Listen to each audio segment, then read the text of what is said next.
My dad works in B2B marketing. He came by my school for career day and said he was a big ROAS man. Then he told everyone how much he loved calculating his return on ad spend. My friends still laugh at me to this day. Not everyone gets B2B, but with LinkedIn, you'll be able to reach people who do. Get a $100 credit on your next ad campaign. Go to linkedin.com/results to claim your credit. That's linkedin.com/results. Terms and conditions apply. LinkedIn, the place to be, to be.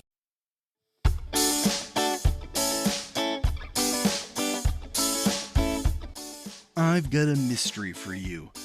For episode 296 of the Dorky, Geeky, Nerdy Trivia Podcast, I have Murder, She Wrote trivia. A hit with mystery fans of the 1980s and 90s, this show ran for a long time and saw a lot of murders. I've got 3 rounds, Dorky, Geeky, and Nerdy, with 10 questions each. I'll ask, you answer, and then we'll see how it all sorts out. Got it? Good. I'm your host, Brian Rollins, and let's get sleuthing. The Dorky Round. Number 1. Who is the main character in Murder, She Wrote?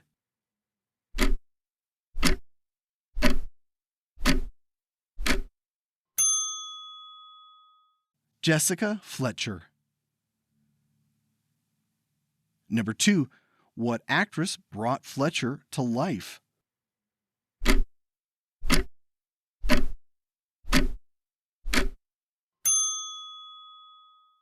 Angela Lansbury.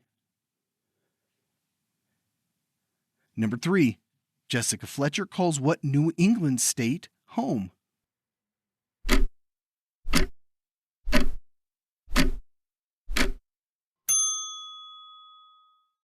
Maine.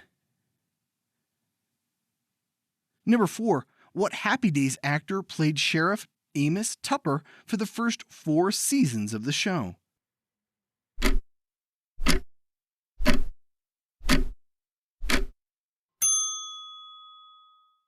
Tom Bosley. Number 5. The first ever victim on Murder, She Wrote was dressed as what fictional sleuth?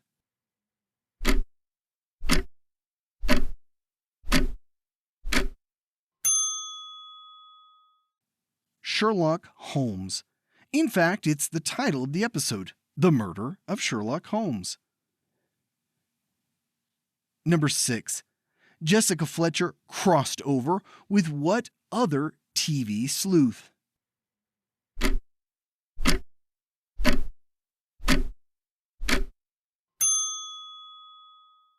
Magnum P.I. Number 7. The show's title is a play on Murder, She Said, a movie based on a novel by what mystery author?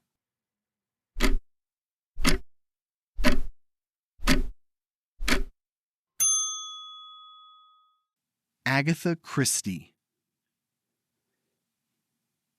Number 8. Fletcher is based loosely on what Agatha Christie character?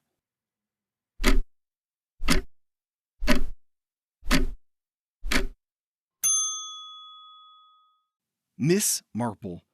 Lansbury even played Marple in the 1980 film The Mirror Cracked. Number 9. Before starring in Law and Order, who played Harry McGraw on several episodes of Murder, She Wrote? Hint, he also co-starred with Lansbury in Beauty and the Beast.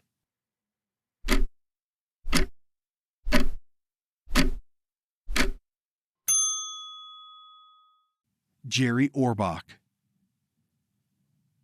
Number 10. What mode of transportation did Jessica Fletcher use to get around town?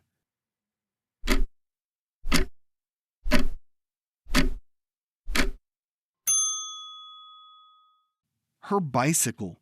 Fletcher could not drive. The Geeky Round. Number 1.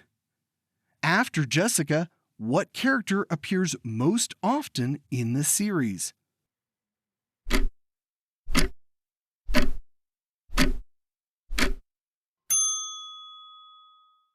Dr. Seth Hazlitt. Number 2.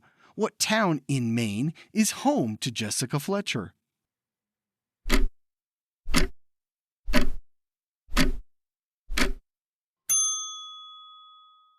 Cabot Cove. Number 3.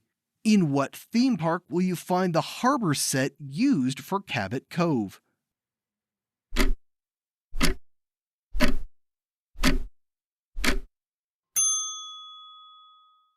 Universal Studios in Burbank, California. It's the Jaws Lake set you see in the studio tour. Number 4. What network aired Murder, She Wrote?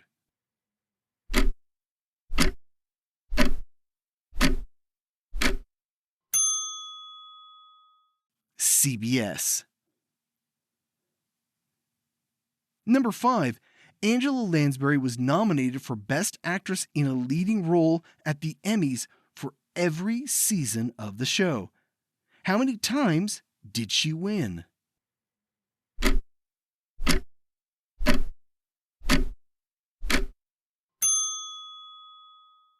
None. The show did win twice, once for music composition and another for costume design. Number 6. What was the name of Jessica's late husband?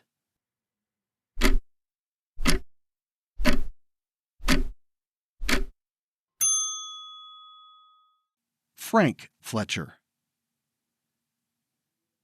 Number 7. Played by Michael Horton, what was the name of Jessica's nephew with very bad luck?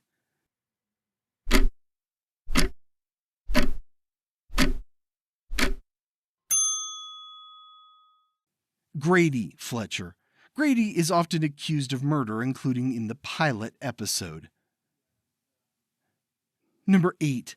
Prior to becoming a novelist, what was Fletcher's occupation?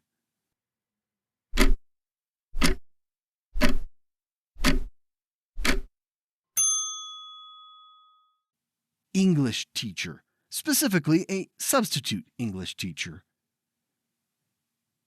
Number 9. What was Jessica Fletcher's pen name?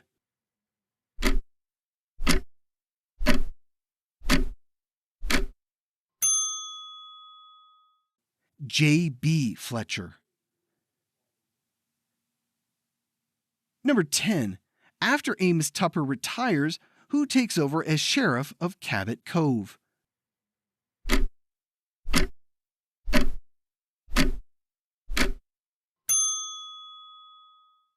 Mort Metzger, played by Ron Masek. The Nerdy Round. Number 1.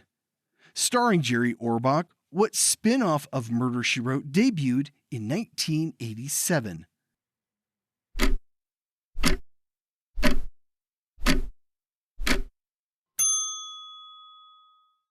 The Law and Harry McGraw. It lasted only one season. Number 2. In what year did Murder, She Wrote begin?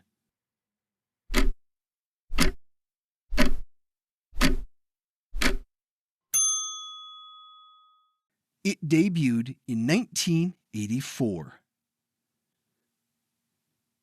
Number 3. How many seasons did Murder, She Wrote have?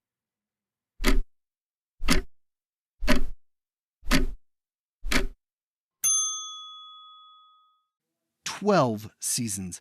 When it wrapped, it was the longest-running scripted American TV show. Number 4. How many made-for-TV movies did the series have?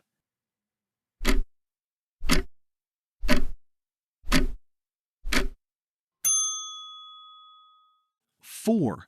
The first was in 1997, the last in 2003. Number 5. What was the title of the series finale?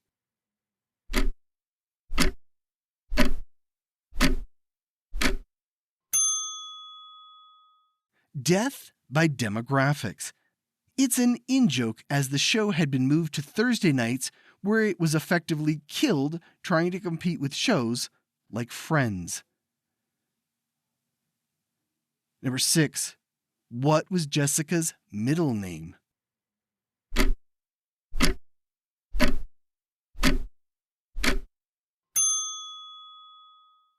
Beatrice. It's a nod to Lansbury's best friend, B. Arthur. Number 7. Over 45 Murder, She Wrote novels have been published by Jessica Fletcher, and what real-world author?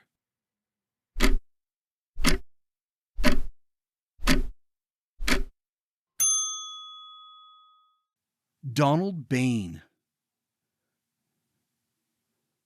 Number 8. Who was originally offered the role of Jessica Fletcher?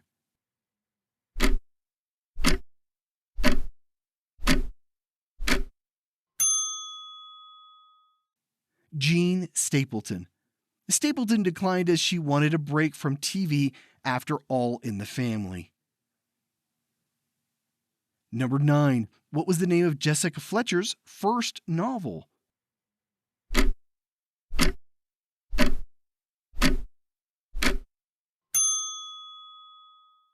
The Corpse Danced at Midnight. Number 10. What is the only episode in which Jessica does not appear?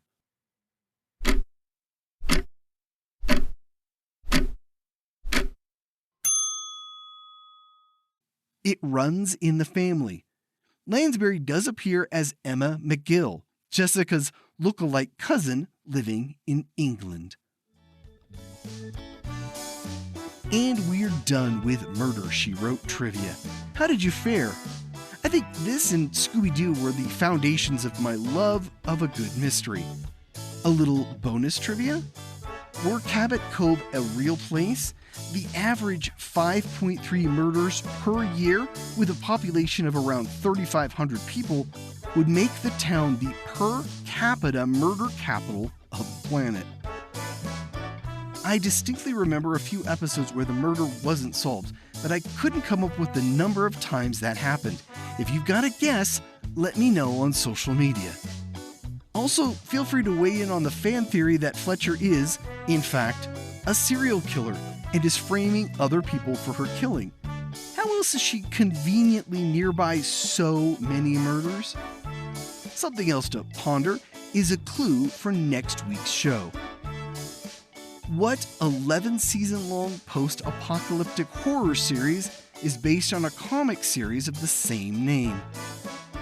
Oh yes, next week is the first Wednesday in October, so there's a bit of a theme.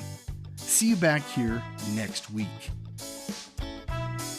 This was episode 296 of the Dorky, Geeky, Nerdy Trivia Podcast. If you'd like to help support the show, become a patron at patreon.com/dorkygeekynerdy. This podcast is written, produced, and hosted by me, Brian Rollins. If you're into audiobooks or are looking to have your book turned into an audiobook, contact me at thevoicesinmyhead.com. This show was released under a Creative Commons Attribution, Non-Commercial, No Derivatives 4.0 International License. Thanks for listening.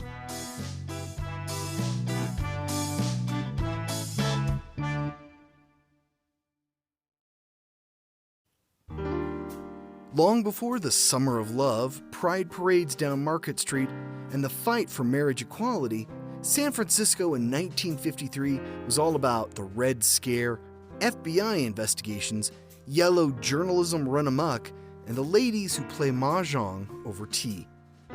In The Unexpected Heiress, private detective Nick Williams is called in to see his lawyer and friend Jeffrey Klein, whose mystery client, under contract to Metro, was just arrested at the Kit Kat Club on Polk Street, but somehow got off with a bench warrant. Jeffrey wants to know who in the police department worked things behind the scenes for the star of the upcoming blockbuster, It Was Raining Then. Meanwhile, a late-night phone call from his estranged father sends Nick into a tailspin, and a family secret, along with a lot of other things better kept hush-hush, are all splashed on the front pages of the daily news. It ain't pretty. In the end, for Nick and his lover, a strapping firefighter named Carter Jones, it's actually the beginning of a whole new way of doing business. The Unexpected Heiress by Frank W. Butterfield is book 1 in the Nick and Carter series and is available now on Audible and iTunes.